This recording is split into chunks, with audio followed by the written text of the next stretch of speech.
O homem no assento 43A morreu a meio caminho do Atlântico. Eu estava sentado perto da frente do avião, logo atrás da primeira classe, e não conseguia ver a comoção, mas pude ouvir alguém ofegando e vomitando. Alto no início, depois cada vez mais baixo. Um comissário entrou pedindo ajuda de algum profissional médico entre os passageiros, mas acho que não apareceu nenhum.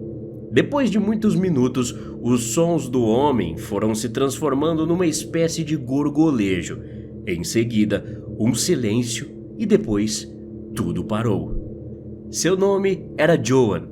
Ele era mais velho e provavelmente sofreu um ataque cardíaco ou a famosa vontade de Deus, de acordo com relatos conflitantes dos passageiros da fila 43, onde um comissário de bordo simplesmente colocou o recém-falecido de volta no assento da janela e cobriu seu rosto com um cobertor.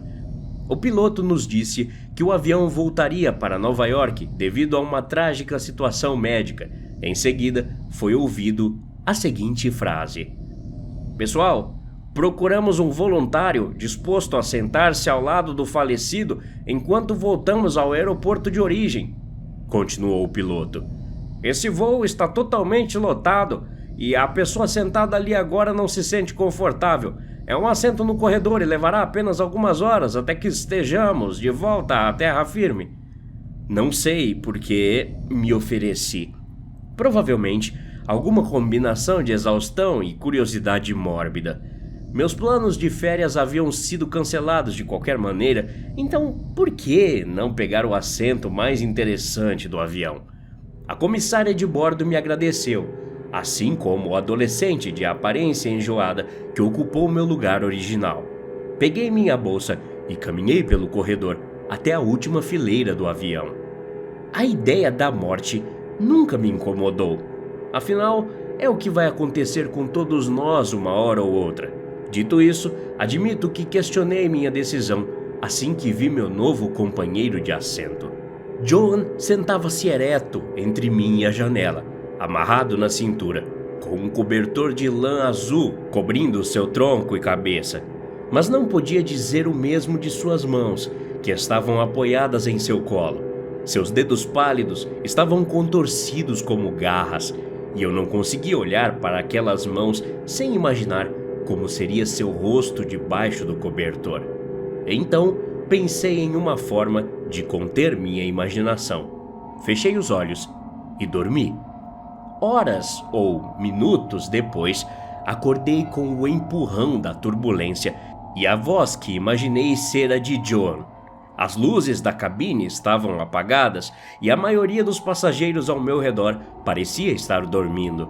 Olhei pela janela, tentando não ver o corpo sem vida, mas quando me virei, vi apenas a escuridão uniforme da noite e estendi o braço por cima de Joan para fechar a persiana da janela.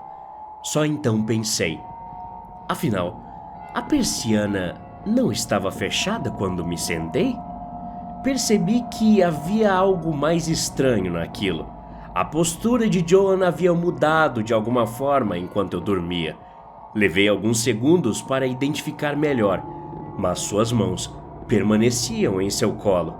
Ele ainda estava amarrado pelo cinto e o cobertor ainda envolvia a parte superior de seu corpo. A diferença era que agora o tecido parecia meio torcido, como se o cadáver tivesse se mexido. Sabendo que não conseguiria me conter, levantei uma ponta do cobertor, descobrindo a camisa de Joan, que a tripulação havia desabotoado enquanto tentava salvá-lo. Uma mancha acinzentada tomava conta de seu peito e vi que seu colarinho estava manchado de sangue seco. Finalmente, tirei totalmente o cobertor e abafei um grito. A cabeça de Joan estava virada, exatamente como ele tivesse se virado para olhar pela janela. Pude ver seu rosto refletido no vidro. Era sem dúvida o rosto de um homem morto, pálido, tenso, lábios entreabertos e queixo caído. Com toda certeza não havia vida naquilo, exceto pelos seus olhos, que estavam se movendo. Olhei para o reflexo por meio minuto e foi o suficiente. No centro daquele rosto fúnebre, duas pupilas moviam-se para um lado e para o outro, como se estivessem observando algo no céu. O que você está fazendo? Uma voz ao meu lado interrompeu. Eu me virei e vi a mulher sentada do outro lado do corredor olhando para mim. Não tanto com medo, mas muito nojo. Cubra isso! Sem saber como explicar, comecei dizendo. Ele tá... Eu acho que ele tá se movendo. Gaguejei. Os olhos dele... Acho que não morreu como disseram. Mas não consegui terminar a frase. Na verdade, nem precisei, porque naquele momento meu estômago revirou junto com todo o resto do avião. Xícaras de café e bolsas bateram contra o teto. Um homem perto da seção da primeira classe quase caiu da cadeira. Ouvi sirenes de emergência por todo o avião, enquanto os passageiros acordavam em pânico e confusão. Senhores passageiros, por favor, tomem seus assentos, apertem os cintos e se protejam dos itens soltos, disse o piloto, parecendo abalado. O clima da nossa rota de voo está bom e nenhum avião na área está relatando turbulência, então não tenho certeza do que de fato estamos lidando, mas devemos resolver isso em questão de minutos. Enquanto ele falava, o leve tremor que senti desde que acordei tornou-se visivelmente mais violento. A mulher do outro lado do corredor começou a procurar o cinto de segurança, sem prestar mais atenção em mim ou no cadáver. Então, me forcei a olhar para ele novamente. A turbulência deve ter feito com que seu corpo tombasse, projetando assim sua cabeça, que colidiu com um assento à sua frente. Mas seu rosto ainda estava voltado para a janela, com o pescoço torcido num ângulo tão agudo que parecia até mesmo que tinha quebrado. Olhei novamente para suas mãos e para a palidez de sua pele. 3 comissários de bordo e uma dúzia de passageiros testemunharam a morte desse homem, e eu não conseguia imaginar a possibilidade de que todos estivessem enganados. Há muito tempo atrás, tinha ouvido falar que reflexos estranhos às vezes acontecem com o morto. Membros que se movem, nervos eliminam o último acúmulo de instruções do cérebro, mas os olhos? Eu nunca tinha ouvido falar disso. Me obriguei a olhar além daquele reflexo perturbador, para o próprio céu que ainda estava escuro, e percebi que a atmosfera parecia ter adquirido uma tonalidade estranha, um verde muito escuro, como uma névoa. Nesse momento, eu queria desesperadamente estar em qualquer outro lugar. O resto do avião estava se aproximando de um pandemônio. Os comissários de bordo corriam para cima e para baixo nos corredores, mesmo tropeçando e cambaleando com o tremor do avião. Uma série de solavancos fez a parte superior do corpo de Joan balançar para frente e para trás, até que foi jogado de lado em minha direção e depois na direção oposta, o que fez com que seu rosto batesse diretamente na janela. Aquilo foi o suficiente para mim. Soltei o cinto, pulei da cadeira e me tranquei no banheiro.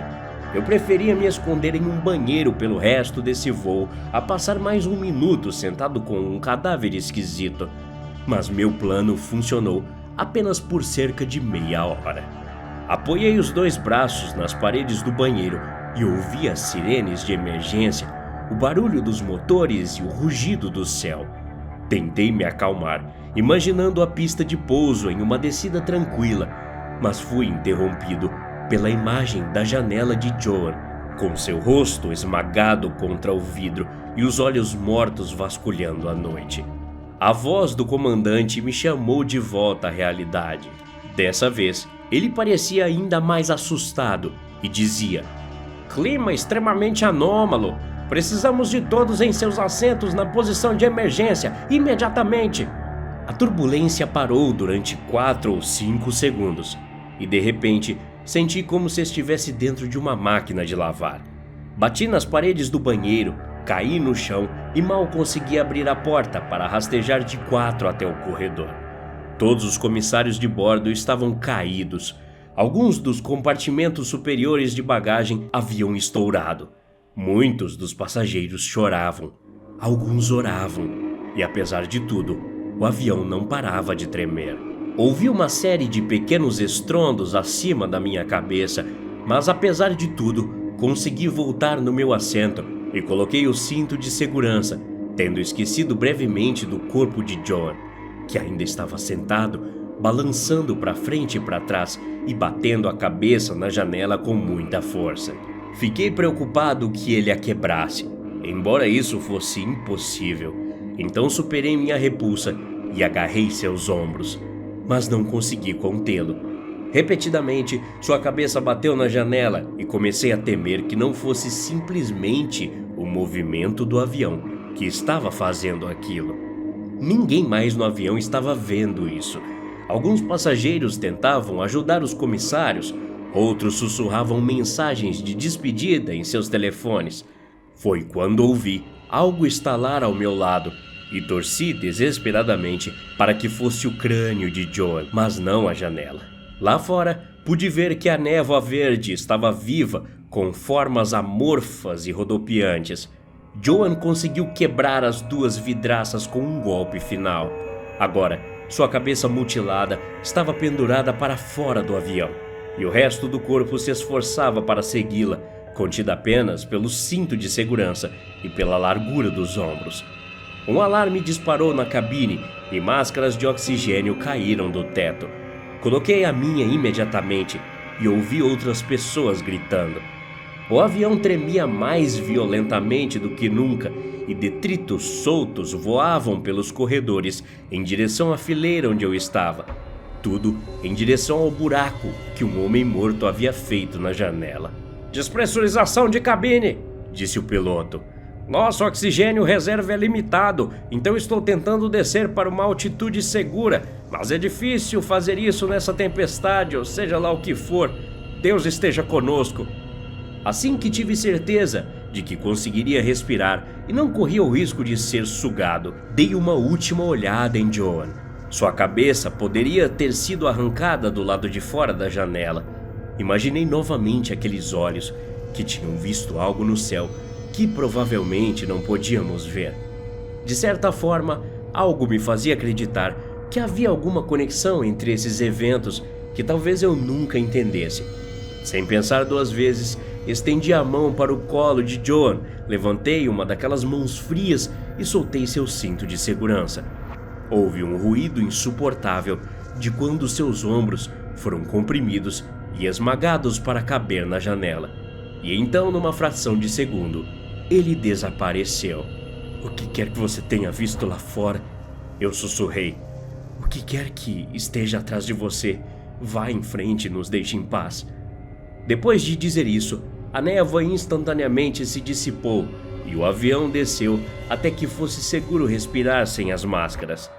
Menos de uma hora depois, finalmente vi a pista de pouso e um esquadrão inteiro de policiais e ambulâncias nos encontrou na descida. Para a maioria das pessoas do voo, foi simplesmente uma tragédia esquisita, seguida de um acidente. Mas tudo está bem. Já eu sou o único que sonhará pelo resto da vida com os olhos negros de Joan e com sua última palavra antes de ser lançado pela janela. Até a próxima. Obrigado.